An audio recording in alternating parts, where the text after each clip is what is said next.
Good evening all of you. तो आज हम स्टार्ट करते हैं lecture number 6 of nuclear physics for master cadre, lecturer cadre and meritorious. तो आज हम स्टार्ट करेंगे विद पैरिटी। न्यूक्लियर पैरिटी क्या होती है?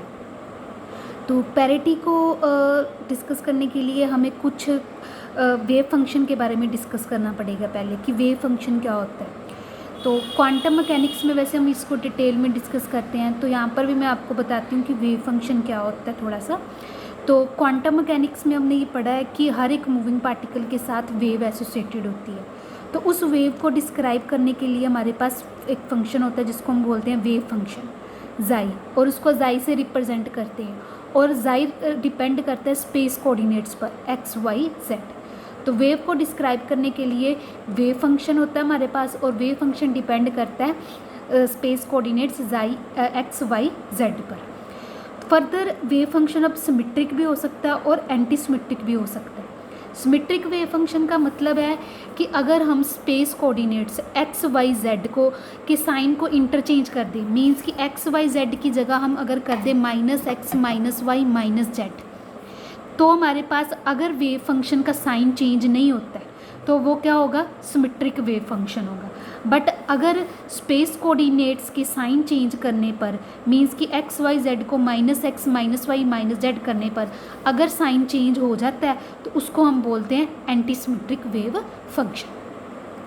अगर जनरली हम देखें तो इन जनरल जो हमारा वेव फंक्शन जाई होगा उसको हम क्या कैसे लिखेंगे? Psi minus x minus y minus z is equal to P psi plus x plus y plus z. तो हमारे पास अगर p की वैल्यू +1 आ जाती है तो इट मीन्स कि हमारे पास जो हमारा वेव फंक्शन है वो क्या है? सिमेट्रिक है। और अगर -1 आ जाती है तो हमारा वेव फंक्शन क्या होगा? एंटी सिमेट्रिक होगा। तो ये था हमारे पास वेव फंक्शन के बारे में कि वेव फंक्शन वो फंक्शन है जो वेव को डिस्क्राइब करता है, और वेव फंक्शन सिमेट्रिक भी हो सकता है और एंटी सिमेट्रिक भी हो सकता है। सिमेट्रिक मीन्स कि स्पेस कोऑर्डिनेट्स के साइन को इंटरचेंज करने पर वेव फंक्शन अपना साइन चेंज नहीं करता, और anti symmetric wave function means कि स्पेस कोऑर्डिनेट्स के साइन चेंज करने पर वेव फंक्शन अपना साइन चेंज कर लेता है। तो ये देखो, इसके बाद नेक्स्ट है कि पैरिटी में हमारे पास क्या होती है। मतलब पैरिटी एक करेक्टरिस्टिक्स है न्यूक्लियर स्टेट्स का। अगर सेम हम न्यूक्लियस लें तो उसकी जो डिफरेंट स्टेट्स है उसके कॉरस्पॉन्डिंग हमारे पास पैरिटी क्या हो सकती है? डिफरेंट हो सकती है। मीन्स कि nuclear states they are characterized by a definite parity which may be different for the different states of the same nucleus. Same nucleus की डिफरेंट स्टेट्स के लिए पैरिटी क्या हो सकती है? डिफरेंट हो सकती है। पैरिटी अगर हमने न्यूक्लियर स्टेट की किसी भी न्यूक्लियर स्टेट की पैरिटी देखने की क्या है तो वो हमें पता चलती है -1 की पावर एल से। यहाँ पर एल क्या है? हमारे पास angular momentum quantum number. Angular momentum quantum number के बारे में भी हम डिटेल में क्वांटम मैकेनिक्स में डिस्कस करते हैं। तो यहाँ पर फिलहाल आप ये याद रख सकते हैं कि पैरिटी ऑफ न्यूक्लियर स्टेट होती है हमारे पास -1 की पावर एल। और अगर देखिए एक हमारे पास क्वेश्चन है कि अगर हमने p इलेक्ट्रॉन की पैरिटी निकालनी है तो p इलेक्ट्रॉन के लिए हमारे पास स्मॉल l1 होता है। अगर आप क्वांटम थोड़ी पढ़ चुके हैं तो आपको पता होगा कि s के लिए s इलेक्ट्रॉन के लिए l0 होता है हमारे पास। ये हमारे पास सब शेल्स होते हैं। जो हमारे पास एंगुलर मोमेंटम क्वांटम नंबर है वो सब शेल्स को रिप्रेजेंट करता है। एक हमारे पास होते हैं शेल्स KLMN, उनको रिप्रेजेंट करता है प्रिंसिपल क्वांटम नंबर n। और शेल्स आगे फर्दर डिवाइडेड होते हैं सब शेल्स में, तो उनको रिप्रेजेंट करने के लिए हमारे पास होता है angular momentum quantum number small l। अगर हमारे पास ऐसे सब शेल है तो उसके corresponding angular momentum quantum number होता है स्मॉल l। अगर हमारे पास p सब शेल है तो उसके कॉरस्पॉन्डिंग होता है l = 1। अगर हमारे पास S P D है तो उसके कॉरस्पॉन्डिंग L होता है 2। ऐसे फर्दर आगे चलते जाते हैं। तो अब अगर हमें P इलेक्ट्रॉन के लिए की पैरिटी पता करनी है तो P इलेक्ट्रॉन मीन्स कि स्मॉल l हमारे पास 1 हो गया, तो उसकी फिर पैरिटी हो जाएगी -1 की पावर l -1। तो इस तरह हम न्यूक्लियर स्टेट्स को करेक्टराइज कर सकते हैं बाय यूजिंग पैरिटी, कि डिफरेंट स्टेट्स के लिए हमारे पास पैरिटी क्या होती है? डिफरेंट होती है। तो ये था हमारे पास न्यूक्लियर पैरिटी क्या होती है। नेक्स्ट जो हम डिस्कस करते हैं वो स्टैटिस्टिक्स की। जो हमारी न्यूक्लियर पार्टिकल्स हैं वो कौन सी स्टैटिस्टिक्स फॉलो करते हैं। स्टैटिस्टिक्स भी हम डिटेल में पढ़ते हैं, हमारा एक सब्जेक्ट है फिजिक्स का स्टैटिस्टिक्स। तो हमारे पास स्टैटिस्टिक्स दो तरह की होती है, quantum statistics and classical statistics. अगर हम स्टैटिस्टिक्स देखें तो कितने तरह की है, दो तरह की। तो वो दो तरह की कौन सी है हमारे पास, quantum and classical.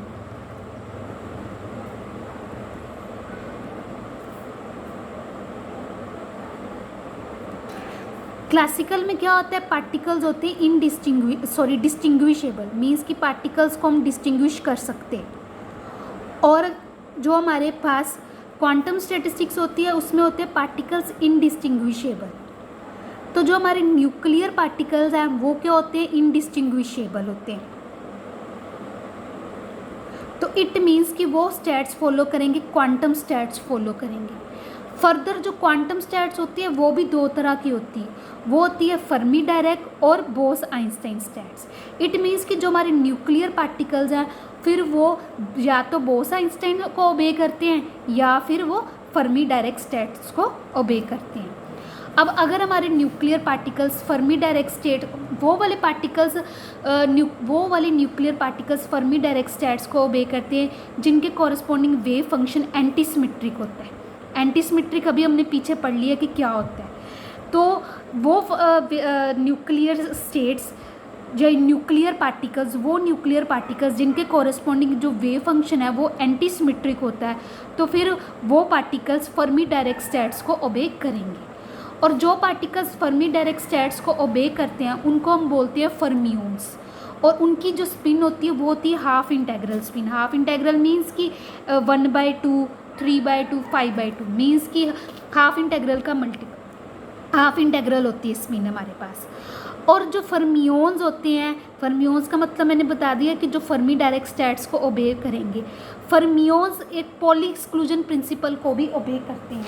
Poly exclusion principle हम छोटी क्लास में भी पढ़ते हैं कि पॉली एक्सक्लूजन प्रिंसिपल के अकॉर्डिंग होता है कि जो हमारी स्टेट है, क्वांटम स्टेट है, उसके चारों क्वांटम नंबर्स सेम नहीं हो सकते, इनमें से कोई एटलीस्ट एक तो डिफरेंट होना ही चाहिए। तो इट मीन्स कि जो nuclear particles Fermi Dirac states obey करते हैं उनके सारे क्वांटम नंबर्स सेम नहीं होते। तो उनकी एग्जांपल क्या हमारे पास, जो particles Fermi Dirac states obey करते हैं, फर्मी डायरेक्ट स्टैटिस्टिक्स ओबे करते हैं, वो पार्टिकल्स हैं हमारे पास protons, neutrons, electrons and protons. तो ये न्यूक्लियर पार्टिकल ही है, प्रोटॉन न्यूक्लियर पार्टिकल है, न्यूट्रॉन हमारे पास न्यूक्लियर पार्टिकल है, न्यूक्लियस के अंदर होता है। तो ये हमारे पास फर्मी डायरेक्ट स्टैट्स ओबे करते हैं। नेक्स्ट है हमारे पास कि जो nuclear particles Bose Einstein stats को ओबे करेंगे जिनके कॉरस्पॉन्डिंग वेव फंक्शन क्या होगा, सिमेट्रिक होगा। सिमेट्रिक वेव फंक्शन का मतलब भी हम पहले कर चुके हैं कि मीन्स कि -x -y -z अगर हम कर देंगे, x y z का साइन अगर हम -x -y -z कर देंगे तो वेव फंक्शन अगर अपना साइन चेंज नहीं करता तो इट मीन्स वो क्या है, सिमेट्रिक वेव फंक्शन। और जो nuclear particles symmetric wave function को जिन न्यूक्लियर पार्टिकल्स का वेव फंक्शन सिमेट्रिक है वो बोस आइंस्टाइन स्टैट्स को ओबे करते हैं। और जो पार्टिकल्स बोस आइंस्टाइन स्टैट्स को ओबे करते हैं उनको हम बोलते हैं बोसोन्स। उनकी स्पिन क्या होती है, इंटेग्रल स्पिन होती है उनकी।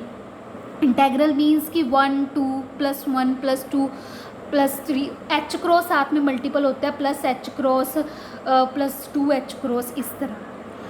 और बोसोन्स पॉलीज एक्सक्लूजन प्रिंसिपल को ओबे नहीं करते, जैसे फर्मियोन्स ओबे करते थे वैसे बोसोन्स पॉलीज एक्सक्लूजन प्रिंसिपल को ओबे नहीं करते। इनकी एग्जांपल है हमारे पास गामा फोटोन्स हो गए, अल्फा पार्टिकल्स हो गए। तो ये पार्टिकल्स बोस आइंस्टाइन स्टैट्स को ओबे करते हैं। तो ये था हमारे पास about the statistics of the nuclear particles. Next हम आते हैं property nuclear magnetic dipole moment क्या होती है। इट इज़ वेरी इंपॉर्टेंट, इसके कॉरस्पॉन्डिंग क्वेश्चन आया हुआ है आपको एग्जाम में कि न्यूक्लियर मैग्नेटिक डाइपोल मोमेंट के रिलेटेड, वो मैं करवाऊंगी आगे वाले लेक्चर्स में। न्यूक्लियर मैग्नेटिक डाइपोल मोमेंट क्या है हमारे पास कि जब कोई चार्ज पार्टिकल लूप में मूव करता है तो वो मैग्नेटिक फील्ड प्रोड्यूस करता है। एक तो नेचुरल मैग्नेट्स होते हैं, एक मैग्नेटिक फील्ड प्रोड्यूस होता है चार्ज के कारण। जब चार्ज पार्टिकल मूव करते हैं लूप में तो हमारे पास क्या प्रोड्यूस हो जाता है, मैग्नेटिक फील्ड। अब हमारे पास न्यूक्लियस के अंदर है न्यूट्रॉन्स एंड प्रोटॉन्स। प्रोटॉन्स क्या है हमारे पास, चार्ज पार्टिकल। तो जब ये न्यूक्लियस के अंदर मूव करते हैं तो ये मैग्नेटिक फील्ड प्रोड्यूस करते हैं। अगर मैग्नेटिक फील्ड प्रोड्यूस करेंगे तो इनके कॉरस्पॉन्डिंग फिर मैग्नेटिक डायपोल मोमेंट भी होगी। अब जो प्रोटॉन है उसका मोशन दो तरह का होता है, एक होता है ऑर्बिटल मोशन, एक होता है स्पिन मोशन। स्पिन मोशन होता है जो अपने एक्सिस के अबाउट होता है, ऑर्बिटल मोशन होता है जो किसी के अबाउट होता है। तो अगर वो अपने अब वो उसका दो तरह का मोशन है तो इट मीन्स कि डायपोल मोमेंट भी फिर दो तरह की आएगी, spin magnetic dipole moment and orbital magnetic dipole moment. तो जो डायपोल मोमेंट प्रोड्यूस होती है चार्ज पार्टिकल्स के कारण, उसका फॉर्मूला होता है हमारे पास current into the area of the loop. ठीक है, अब करंट सपोज कर लो हमारे पास आई है और जो एरिया है वो क्या है, ए है। जिस लूप में वो मूव कर रहे हैं उसका एरिया क्या है हमारे पास, ए है। तो हमारे पास क्या बन जाएगी फिर मैग्नेटिक डायपोल मोमेंट, क्या ऑर्बिटल मैग्नेटिक डायपोल मोमेंट क्या आ गई, current into area. Further current हमें पता है कि करंट होता है चार्ज अपॉन टाइम। चार्ज क्या हमारे पास क्यू, टाइम यहाँ पर देखो टाइम हमारे पास क्या होता है, अगर हम सिंपल फॉर्मूला लगाएं तो टाइम होगा डिस्टेंस बाय स्पीड। ठीक है, तो डिस्टेंस, अब वो सर्कुलर लूप में मूव कर रहे हैं तो इट मीन्स कि सरकमफ्रेंस होगी डिस्टेंस। सरकमफ्रेंस का फॉर्मूला होता है 2πr और स्पीड सपोज कर लो v है। तो ये हमारे पास क्या बन जाएगा फिर, t आ जाएगा, टाइम किसके इक्वल आ गया 2πr/v। तो वही हमने पुट कर दिया, चार्ज q है, टाइम क्या है 2πr/v। अब हमारे पास एरिया यहाँ पर क्या है πr²। तो डायपोल मोमेंट हो जाएगी करंट इनटू एरिया। करंट हमारे पास क्या है q इंटू v/2πr, एरिया क्या है हमारे पास πr²। तो यहाँ से पाई और पाई कैंसिल हो जाएंगे, ये क्या आ जाएगा qvr/2। और अगर हम यहाँ पर mp से मल्टीप्लाई कर देते हैं, mp से डिवाइड, mp मीन्स कि मास ऑफ प्रोटॉन। हम यहाँ पर ऑर्बिटल यहाँ पर हम क्या निकाल रहे हैं, magnetic orbital magnetic dipole moment. तो ऑर्बिटल मैग्नेटिक डायपोल मोमेंट निकाल रहे हैं ऑफ प्रोटॉन की निकाल रहे हैं। तो यहाँ पर हमने प्रोटॉन के मास से मल्टीप्लाई कर दिया और प्रोटॉन के मास से हमने क्या कर दिया, डिवाइड कर दिया। तो फर्दर यहाँ पर हमारे पास क्या आ जाएगा जब हम इसको सॉल्व करेंगे, अब mp/v/r क्या बन गया हमारे पास, एंगुलर मोमेंटम। एंगुलर मोमेंटम का फॉर्मूला होता है mv/r। तो यहाँ पर हमने वही पुट कर दिया, ये क्या आ गया एंगुलर मोमेंटम ऑफ प्रोटॉन। तो म्यू एल हमारे पास आ गई QL/2mp। अगर हम वेक्टर फॉर्म में लिखेंगे तो mu L vector is equal to Q/2mp into L vector. Charge और मास हमारे पास स्केलर होते हैं तो इसलिए हमारे पास वेक्टर कहाँ पर आएगा, एंगुलर मोमेंटम के ऊपर। और यहाँ पर हमारे प्रोटॉन की बात कर रहे हैं, प्रोटॉन के ऊपर चार्ज होता है स्मॉल ई, तो इसलिए यहाँ पर आ गया small e/2mp into L vector. तो ये हमारे पास फॉर्मूला आ गया orbital magnetic dipole moment of proton का। और फर्दर जब एक्सपेरिमेंटली देखा गया तो यहाँ पर एक फैक्टर मिसिंग था। तो वो फैक्टर क्या मिसिंग था, GL को हम बोलते हैं ऑर्बिटल गायरोमैग्नेटिक रेशियो। तो इसलिए फिर यहाँ पर हमारे पास म्यू एल वेक्टर का फॉर्मूला बन गया GL इंटू ई एल वेक्टर/2mp और GL की वैल्यू हमारे पास होती है 1। तो ये थी हमारे पास orbital magnetic dipole moment. Similarly हम स्पिन मैग्नेटिक डायपोल मोमेंट लिख सकते हैं। स्पिन मैग्नेटिक डायपोल मोमेंट को हम रिप्रेजेंट करते हैं म्यू एस वेक्टर से, और म्यू एस वेक्टर हमारे पास है mu S vector is equal to GS E/2mp into S vector. यहाँ पर क्या है कैपिटल एस वेक्टर आ गया, यहाँ पर एंगुलर मोमेंटम वेक्टर था, यहाँ पर स्पिन वेक्टर आ। तो ये हमारे पास बन गया म्यू एस वेक्टर। और फर्दर यहाँ पर जो GS है वो क्या है, स्पिन गायरोमैग्नेटिक रेशियो, और GS की वैल्यू हमारे पास 2 होती है। तो और अगर प्रोटॉन्स की बात करें, जनरली वैसे उसकी इलेक्ट्रॉन्स की अगर बात करें तब 2 होती है। तो यहाँ पर अगर प्रोटॉन्स की बात करें तो GS हमारे पास आ जाएगी +5.5855, और न्यूट्रॉन्स की बात करें तो GS हमारे पास है -3.8263। ये एक्सपेरिमेंटली फाइंड आउट किया गया हो। तो ये था। अब अगर हमने टोटल मैग्नेटिक डायपोल मोमेंट देखनी है तो टोटल मैग्नेटिक डायपोल मोमेंट आ जाएगी दोनों को ऐड करके, स्पिन मैग्नेटिक डायपोल मोमेंट और ऑर्बिटल मैग्नेटिक डायपोल मोमेंट को ऐड करके। तो mu vector is equal to mu L vector plus mu S vector. जब हम दोनों को ऐड करेंगे तो ये हमारे पास आ जाएगा। ठीक है, तो मैग्नेटिक डायपोल मोमेंट को, ये थी हमारे पास total magnetic dipole moment of nucleus. अब अगर हमने मैग्नेटिक डायपोल मोमेंट मेजर करनी है in terms of magnetic dipole moment को हम न्यूक्लियर मैग्नेटॉन की टर्म में मेजर करते हैं, और वो होती है mu N is equal to E H cross upon 2m p, और इसकी ये वाली वैल्यू होती है जब हम इसको सॉल्व करते हैं, क्योंकि हमारे पास ई की वैल्यू भी है, एच क्रॉस की भी है और एम पी की भी है। जब हम इन सारी वैल्यूज़ को पुट कर देंगे तो ये हमारे पास आ जाएगी न्यूक्लियर मैग्नेटॉन की वैल्यू। तो हमने देखा कि मैग्नेटिक डायपोल मोमेंट को हम हमेशा न्यूक्लियर मैग्नेटॉन की फॉर्म में मेजर करते हैं।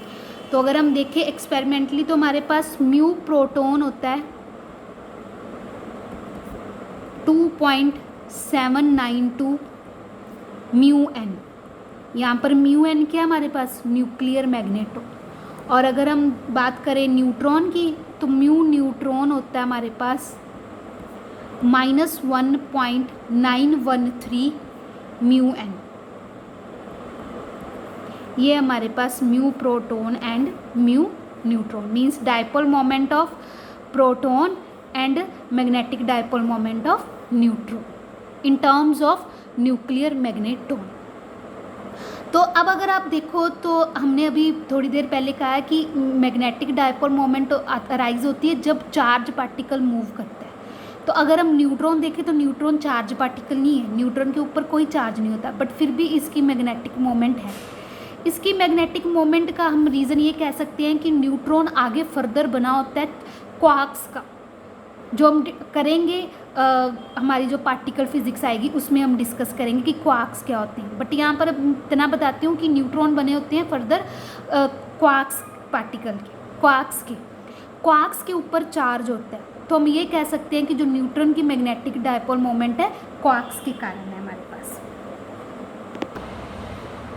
तो ये थे हमारे पास all about the nuclear magnetic moment. Next हम करते हैं electric quadrupole moment. Electric quadrupole moment मैं आपको ब्रीफ में ही बताऊंगी, वैसे तो इसकी पूरी डेरिवेशन है बट मास्टर कैडर के लिए हम ब्रीफ में ही कर सकते हैं इसको। क्वाड्रापोल मोमेंट होती है कि देखो हम न्यूक्लियस को ज्यूम करते हैं कि न्यूक्लियस की शेप क्या है, स्फेरिकल है, बट अगर एक्चुअल में पूरी स्फेरिकल नहीं होती। तो अगर इलेक्ट्रिक क्वाड्रापोल मोमेंट ये मेजर करता है कि स्फेरिकल सिमेट्री से उसका कितना डिपार्चर है, उसको बताता है कि electric quadrupole moment measures the departure of a nucleus from the spherical symmetry. और इसको हम मेजर करते हैं, इसकी यूनिट्स होती हैं बार्न्स।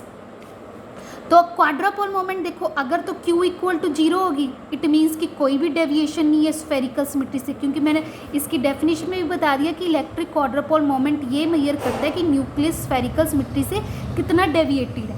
तो अगर क्वाड्रापोल मोमेंट 0 होगी तो इट मीन्स कि न्यूक्लियस की हमारे पास क्या होगी, स्फेरिकल शेप होगी। और अगर क्वाड्रापोल मोमेंट 0 नहीं है तो इट मीन्स कि हमारे पास न्यूक्लियस स्फेरिकल सिमेट्री नहीं है न्यूक्लियस की, उसकी क्या है, असिमेट्रिक डिस्ट्रीब्यूशन है। तो अगर हम देखें क्वाड्रापोल मोमेंट का हमारे पास फॉर्मूला होता है Q is equal to 2/5 ZE into B² minus A²। और अगर देखें तो अगर हमारे पास B ग्रेटर देन A है, अगर B ग्रेटर देन A होगा तो Q हमारे पास पॉजिटिव होगा, और न्यूक्लियस की क्या होगी, प्रोलेट शेप होगी। ये मैंने बनाई हुई है प्रोलेट शेप, मीन्स कि B is greater than A, तो हमारे पास न्यूक्लियस की स्फेरिकल शेप नहीं होगी, ये शेप होगी प्रोलेट शेप। अगर B लेस देन A है तो Q क्या है हमारे पास, नेगेटिव है, तो न्यूक्लियस की क्या होगी, ऑब्लेट शेप होगी। Q is less than 0, it means it has oblate shape. और अगर हमारे पास B इक्वल टू A है, B इक्वल टू A हो गया, मीन्स कि ये हमारे पास क्या बन गया, स्फीयर बन गया, तो इसकी क्या होगी, स्फेरिकल शेप होगी। बस आपको एग्जाम में यही आना है कि इलेक्ट्रिक क्वाड्रापोल मोमेंट क्या मेजर करती, क्या मतलब कि इलेक्ट्रिक क्वाड्रापोल मोमेंट। तो इलेक्ट्रिक क्वाड्रापोल मोमेंट न्यूक्लियस की डेविएशन मेजर करती है जो स्फेरिकल सिमेट्री से होती है। तो अगर Q 0 है तो इट मीन्स की स्फेरिकल शेप है, अगर Q 0 नहीं है तो इट मीन्स कि उसकी nuclear charge as an asymmetric distribution है। और अगर हम उसका फॉर्मूला देखें तो Q हमारे पास है 2/5 ZE into B² minus A²। तो अगर हमने आगे किया कि अगर B ग्रेटर देन A है तो Q हमारे पास पॉजिटिव है और इसकी प्रोलेट शेप होगी, B लेस देन A है, Q नेगेटिव है, तो इसकी ऑब्लेट शेप होगी। अगर B इक्वल टू है तो Q इक्वल टू 0 मीन्स की न्यूक्लियस की स्फेरिकल शेप होगी। तो तो this was all about the nuclear parity, statistics, nuclear magnetic dipole moment and nuclear quadrupole moment. I hope आपको समझ आया होगा। Thank you.